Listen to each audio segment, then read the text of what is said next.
Okay, so this is a video on how to bring an image in to trace and just a few tracing tools also on AutoCAD. So I'm going to select an image. Well, you want to try to be careful of it, especially Shutterstock and some others, Pinterest. They don't really work that well. A lot of the ones that say vector do. So I like this campfire here. I'm going to right click, and I already selected it over here obviously, and do a save image as, and it's going into my box design, and I'm going to call this campfire. Hit save. Now I'm going to go up to my laser template that I have the box that I'm going to end up putting this on, and I'm going to do insert, and instead of, it's not a PDF, we're going to actually do attach.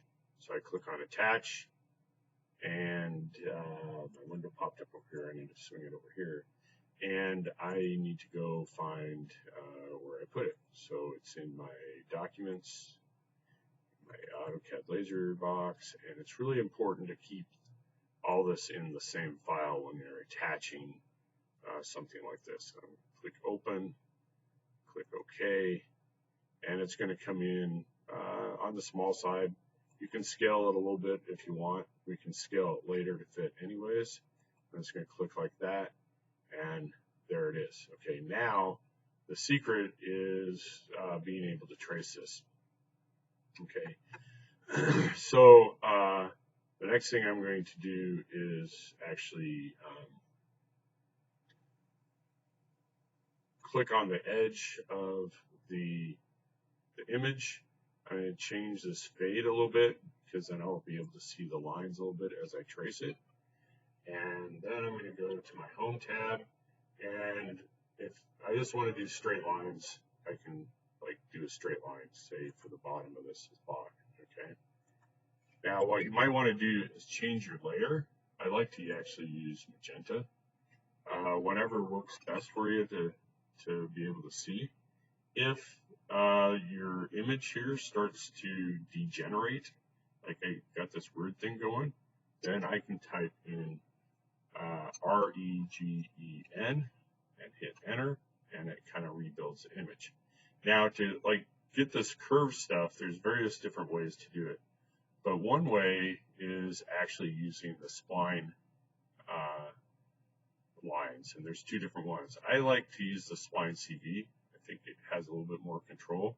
So let's just say I want to start to trace this, and really you don't want to put too many control points here. Got it going like that.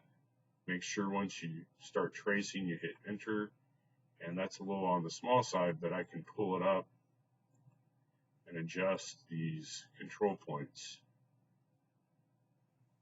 to trace. Okay, and I'm going to change that to the magenta.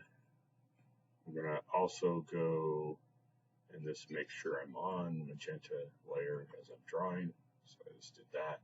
I'm going to try the other spline, which is right here, and I'm going to try to draw a flame using that one.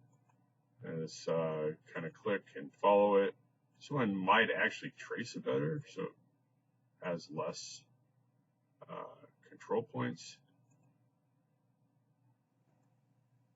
Now you don't want to go all the way around this and accidentally hit escape, so it's good every once in a while just to do a small section, hit enter, and I'm going to now continue the same one, and just make sure my line is snapping to the end.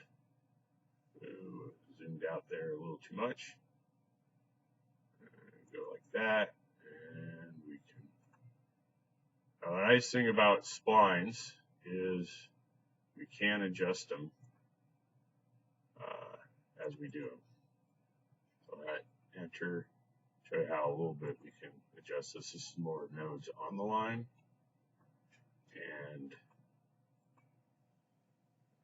right now I have too many snaps on. I'm going to turn off this snap, turn off this snap down here, and adjust it like this, and so then we can end up tracing things a little bit better. So that's how you bring in an image and start to trace, okay? And there'll be more videos on this later.